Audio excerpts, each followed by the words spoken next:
The crystal chandelier above me catches the light like scattered diamonds, each facet reflecting the careful mask I've worn for 3 years. Tonight, it shatters. I smooth my black silk dress, the one Marcus bought me for our anniversary, the one that hugs every curve he used to worship with his hands, his mouth, his whispered promises in the dark. How fitting that I'll destroy him while wearing his gift. The dining room buzzes with the polished conversation of his family. His mother's laugh tinkles like expensive wine glasses. His father gestures broadly, probably recounting another story about closing impossible deals. Marcus moves between them like the golden boy he's always been, charming, untouchable, perfect. Except he's not perfect, not anymore. My fingers trace the edge of the manila envelope hidden beneath my purse. 3 months of detective work, 3 months of following leads, hiring investigators, piecing together the truth about my husband's late nights and mysterious phone calls. Marcus catches my eye across the room. His smile is devastating, the same one that made me forget my own name when we first met. Dark hair slightly tousled, green eyes that seem to see straight through me. Even now, even knowing what I know, my pulse quickens. He approaches with that predatory grace that once made me melt, still does. Damn him. You look incredible tonight, he murmurs, his voice a low rumble that vibrates through my chest. His hand finds the small of my back, and despite everything, heat blooms where he touches me. That dress. Should we tell them now? I interrupt, my voice steadier than I feel. About us, something flickers in his eyes. Surprise, concern. Elena. What? Family gathering. Expensive wine. Everyone in a good mood. I lean closer, close enough to smell his cologne sandalwood. And something uniquely him. Perfect timing, don't you think? His jaw tightens almost imperceptibly. We should talk privately first. No. I place my hand on his chest, feeling his heart race beneath my palm. No more private conversations. No more secrets. The room seems to slow around us. His family continues their chatter, oblivious to the storm brewing between their golden boy and his soon-to-be ex-wife. Marcus's eyes search mine, and for a moment, I see something raw there. Vulnerable. It almost makes me hesitate. Almost. Elena. My name on his lips is a caress and a warning. You don't want to do this, don't I? I step back, my heels clicking against the marble floor. The sound echoes like a countdown. Marcus, everyone. Could I have your attention, please? The room falls silent. Expectant faces turn toward us, his parents, his sister Sarah, and her husband, his business partner David, all waiting. Marcus doesn't move, but I feel the tension coiling in him like a spring wound. Too tight. His hands clench at his sides. Thank you all for coming tonight. I begin, my voice carrying across the room with theatrical precision. Marcus and I have something important to share. His mother clasps her hands together, eyes bright with anticipation. Oh, how wonderful. We're getting divorced. The silence that follows is deafening. Wine glasses pause midway to lips. Forks hover over plates. Even the grandfather clock in the corner seems to hold its breath. But Marcus starts to smile. It's not the smile I expected. Not shock, not devastation, not even anger. It's something else entirely. Something that makes ice form in my veins despite the warmth of the room. Divorced. He repeats slowly, tasting the word. Yes, Elena. I think that's exactly what we need to discuss. He moves to the mahogany sideboard, his movements fluid and purposeful. When he turns back, he's holding his own envelope. Thick, official looking. My mouth goes dry. Since we're sharing family news, Marcus says, his voice carrying a dangerous edge that makes my skin prickle. Perhaps Elena would like to explain to everyone why she's been meeting with divorce attorneys. The room tilts. This isn't how it was supposed to go. Or, he continues, stepping closer until I can feel the heat radiating from his body.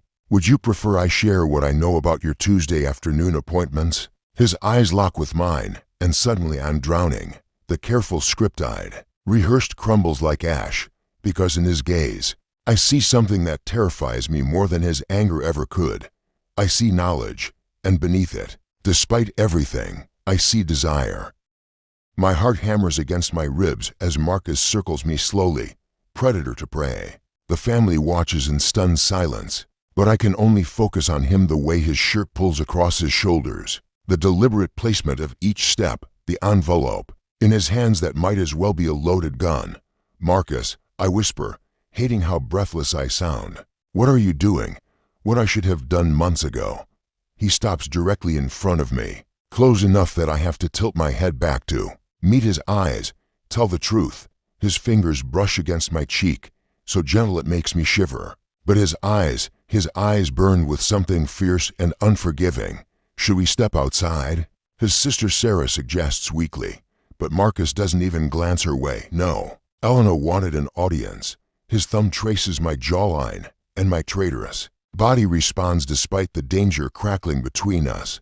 "She orchestrated this entire evening. Didn't you, sweetheart?" The endearment drips with dark promise. My pulse flutters like a trapped bird. "I don't know what you think you know," I manage, but my voice lacks conviction. Marcus chuckles, the sound rumbling through his chest. "I know you've been planning this for weeks. The detective you hired, very thorough. By the way, I know about the photographer you stationed outside the Meridian Hotel. I know about the financial records you've been gathering. Each word is a precision strike." "How does he?" "I also know," he continues, his voice dropping to that intimate register that once made me come apart in his arms. "About your meetings with Jonathan Pierce." The name hits me like a physical blow. Jonathan, my college flame, the man I've been, oh God, you had me followed. I breathe. I protected my interests. His hand slides to the nape of my neck, fingers tangling in my hair. To anyone watching, it might look tender, but I feel the barely restrained power in his grip, the warning. "Just like you protected yours." The family exchanges uncomfortable glances. His father clears his throat. "Perhaps we should stay." Marcus's command cuts through the room like a blade. "My wife has something she wants to confess." "Don't you, Elena?" My mouth is dessert dry. This can't be happening. Not like this. "I don't." "Room for 112, Marcus murmurs, so softly only I can hear. "Tuesday afternoons, 2 p.m. Very punctual of you." Heat floods my face. Shame, desire, terror, they twist together until I can't tell one from the other. Because yes, I've been meeting Jonathan. Yes, we've talked about old times, about the life we might have had. And yes, last Tuesday, in that hotel room, we did more than talk. "You son of a bitch," I whisper. Marcus's smile is sharp as broken glass. "Careful, darling. Your mask is slipping." His thumb brushes across my lower lip, and despite everything, the humiliation, the trapped feeling, the way he's dismantling my carefully laid plans, desire shoots through me like lightning. I hate him in this moment. Hate his arrogance, his control, the way he's turning my own weapon against me. But God help me, I want him to. Want to tear that perfectly pressed shirt from his shoulders, to make him pay for this in the most primitive way possible. "Tell them," Marcus whispers against my ear, his breath warm on my skin. "Tell them why you really want a divorce." His lips barely brush my neck, and I have to bite back a moan. My body remembers his touch, craves it even as my mind rails against this public execution he's orchestrating. Because I'm in love with someone else, I force out, the words like glass in my throat. A collective gasp ripples through the room. His mother's hand flies to her chest. But Marcus just smiles wider. "Are you?" His hand slides down my arm, fingers intertwining with mine. "Or are you running from something else entirely?" He lifts our joined hands, and I realize he's holding something, a flash drive, video surveillance from the hotel. He explains conversationally, as if we're discussing the weather instead of the destruction of our marriage. Very illuminating. The room spins.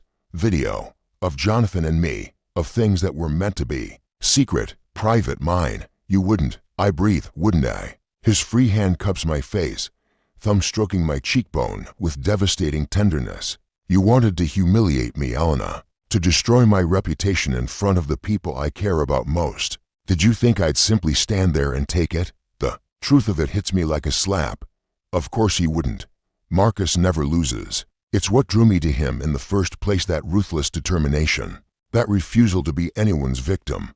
"What do you want?" The question tears from my throat. His eyes darken, and suddenly the air between us is electric, charged, dangerous. "I want my wife back," he growls, so low that only I can hear.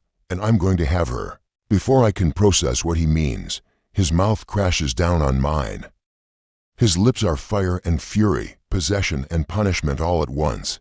I should resist, should push him away, slap him, maintain some shred of dignity in front of his horrified family. Instead, I kiss him back, my hands fist in his shirt, pulling him closer even as part of me wants to push him away. He tastes like expensive whiskey and dark promises, like the man I fell in love with before pride and secrets built walls between us. His arm bands around my waist, crushing me against him until there's no space left to breathe, to think, to remember why I hate him. Only this desperate hunger that's been building for months of cold shoulders and separate bedrooms. Someone, his mother, maybe makes a shocked sound, but it feels distant, unimportant. The world has narrowed to this. Marcus's mouth on mine, his hands mapping my body like he's reclaiming territory. The way he takes control even when I'm supposed to be the one with all the power. When he finally pulls back, we're both breathing hard. His eyes search mine, and I see something there that makes my knees weak. Not just desire, though God knows there's plenty of that. Something deeper, more dangerous. Get out, he says quietly, but his words carry across the silent room. Marcus, his father, starts. Everyone out, now. His family exchanges glances, but moves toward the door with the efficiency of people who know better than to argue. When Marcus uses that tone, Sarah shoots me a look that might be sympathy or disgust. I can't tell which through the haze of want clouding my vision. The front door closes with a final click, leaving us alone in the sudden quiet. That was quite a performance. I manage, trying to inject venom into my voice. It comes out breathless instead. Was it a performance? Marcus asks, backing me against the dining table. The edge bites into my thighs. Because you felt pretty real in my arms just now. His hands settle on either side of me, trapping me between his body and the polished wood. The position is intimate, predatory, and my body responds despite my fury. This doesn't change anything, I lie, doesn't it? His fingers trace the neckline of my dress, just barely brushing skin. The touch is electric, sending shivers racing down my spine. You're still my wife, Elena, and you still want me. I want Jonathan. The words are meant to wound, but Marcus just smiles that dangerous smile and leans closer. So close that his next words are a whisper against my lips. Do you? Because when he kissed you in that hotel room, you said my name. The blood drains from my face. You're lying. Marcus, he quotes softly, his voice a perfect imitation of my own breathless moan. That's what you said when he touched you, when he tried to give you what you thought you wanted. Humiliation burns through me, hot and sharp, but underneath it, something else blooms, something that feels dangerously like relief. I hate you. I whisper, I know. His thumb brushes across my lower lip, and I can't stop myself from parting them slightly. But you love me too. That's what's been killing you, isn't it? That even when you're with him, even when you're planning my destruction, you still come apart at the thought of me. His words are a key turning in a lock I didn't know existed. Because he's right. God help me. He's right. Why? The question breaks from me like a sob. Why didn't you fight for us before? Why did you let us get so far apart that I had to? Because I was an arrogant fool, he says simply. Because I thought you'd always be there. Because I took you for granted and nearly lost the best thing that ever happened to me. His confession hits me like a physical blow. This isn't the Marcus I know, the one who never admits weakness, never shows vulnerability. This is someone new, someone who might actually be worth fighting for. The secrets, I whisper. The late nights, the phone calls, a surprise. His hand cups my face, thumb stroking away a tear I didn't realize had fallen. I've been working with architects, designers. I bought the property in Malibu, the one you fell in love with last summer. I wanted to surprise you for our anniversary. The world tilts again, but this time it's not from fear. It's from the sudden, overwhelming realization that I've been an idiot. The phone calls were with contractors. The late nights were site visits. I was building us a home, Elena, our dream home. My carefully constructed narrative crumbles like a house of cards. All my righteous anger, my justified betrayal based on suspicions that were completely wrong. But Jonathan was a mistake. Marcus finishes, one I understand. even if it nearly killed me to watch. His forehead rests against mine, and his next words are broken. Ra, I failed you. I made you feel alone in our marriage, made you think you needed to look elsewhere for connection. That's on me, Marcus, but I'm not letting you go without a fight. His voice strengthens, that familiar steel creeping back in. Not when I know you still love me. Not when we still have this. His mouth claims mine again. Softer this time, but no less devastating. This kiss tastes like forgiveness, like second chances, like coming home after being lost in the wilderness. When we break apart, I'm crying in earnest now. I'm sorry, I sob against his chest. I'm so sorry, Jonathan, the detective. Tonight I wanted to hurt you the way I thought you were hurting me. His arms envelope me, and for the first time in months, I feel safe. We both made mistakes, but we're going to fix this. How? I pull back to look at him, this man I married, this stranger I'm just beginning to know again. How do we come back from this? His smile is soft now, full of promises I want desperately to believe. One kiss at a time, he murmurs, and proves his point by pressing his lips to mine once more. His kiss deepens, and I surrender to it, completely surrender to him, to us, to the possibility that we might actually find our way back to each other. My hands slide up his chest to tangle in his hair, pulling him closer as months of separation and misunderstanding dissolve between us. Upstairs, Marcus growls against my mouth, and the command in his voice makes liquid heat pool low in my belly. But I need more than physical connection right now. I need truth. Wait. I press my hands against his chest, feeling his heart race beneath my palms. The video, the flash drive. Something dark flickers across his features. What about it? Is it real? For a moment, he doesn't answer, just studies my face with an intensity that makes me feel exposed, vulnerable. Then his mouth curves in that devastating smile that once made me agree to marry him after knowing him for only 3 months. No, he says simply, there's no video. But you said. I lied. His hands frame my face, thumbs stroking across my cheekbones. I've had you followed. Yes, I know about Jonathan, about the hotel, about every coffee date and stolen kiss. But I would never violate your privacy like that. Never use something so intimate as a weapon against you. Relief and something deeper, trust, maybe floods through me. This is the man I fell in love with, ruthless in business, yes, but never cruel, never without honor. Then why? Because I needed you to confess.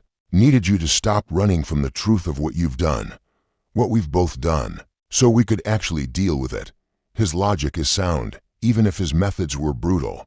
But that's Marcus' surgical precision, even in matters of the heart. You manipulated me. Yes, no apology, no excuse, just truth. Just like you manipulated this entire evening to hurt me.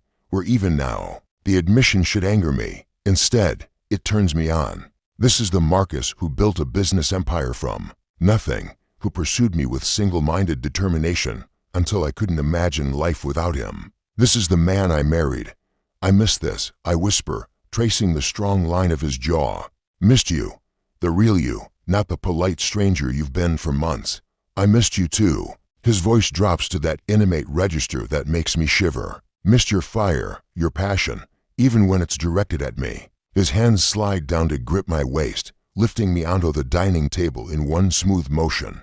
I gasp at the sudden change in position, at the way he steps between my parted thighs like he belongs there. Tell me you're done with him, Marcus says, his hands branding my skin through the silk of my dress. Tell me you choose us. The demand in his voice, the possessive way his fingers tighten on my hips, it should irritate my independent streak. Instead, it makes me ache. I choose us, I breathe, and mean it. Only us. Something fierce and primitive flashes in his eyes. Say it again. I choose you, Marcus. I choose our marriage. I choose to fight for us instead of running away. He rewards me with a kiss that steals my breath and my last coherent thought. His mouth is demanding, claiming, and I give him everything he asks for and more. My legs wrap around his waist, pulling him closer until there's nothing between us but the thin barriers of clothing and 3 years of accumulated hurt. I love you, he says against my throat, the words vibrating through my skin.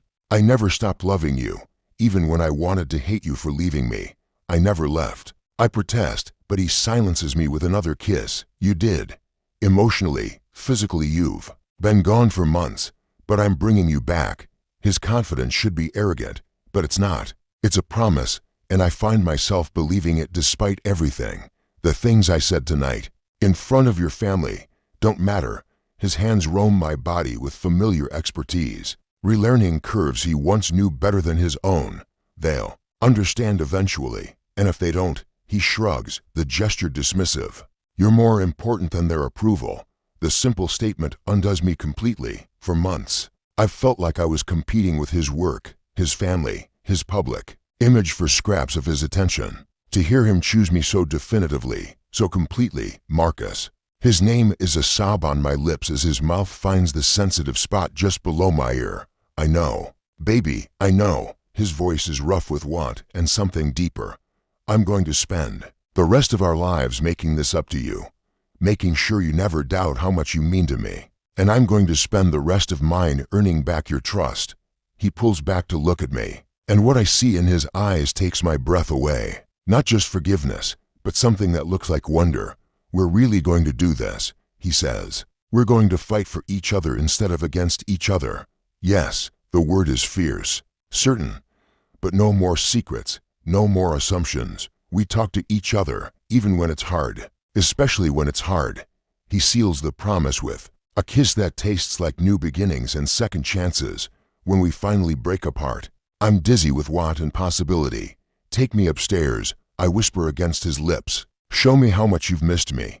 His answering smile is pure male satisfaction, mixed with something infinitely tender, with pleasure, Mrs. Chen, with absolute pleasure. He carries me up the stairs like I weigh nothing, and for the first time in months, I feel cherished instead of tolerated. The master bedroom, our bedroom, glows with soft lamplight, and I realize he must have prepared for this moment. Candles flicker on the dresser, rose petals scatter across the silk comforter, and the scent of jasmine fills the air. When did you? Before dinner, Marcus admits, setting me gently on my feet beside the bed. Hopeful thinking, maybe. Or maybe I just knew that underneath all the anger and hurt, we still belong to each other. His hands are reverent as they trace the zipper of my dress, and when the silk pools at my feet, his sharp intake of breath makes me feel beautiful, desired, worshipped. 3 months, he murmurs, his fingers skimming along my collarbone. 3 months since you've let me touch you like this. I was punishing us both, I admit, reaching for the buttons of his shirt. Each one I free reveals more of the chest I've memorized, the skin I've marked with my mouth and hands countless times. Before, I thought if I could make you want me and deny you at the same time, you'd drive me insane with need. His laugh is rough, strained. Mission accomplished. When his shirt falls away, I press my palms against his chest, feeling the rapid thunder of his heartbeat. I've missed this too, I confess. Missed touching you, being touched by you.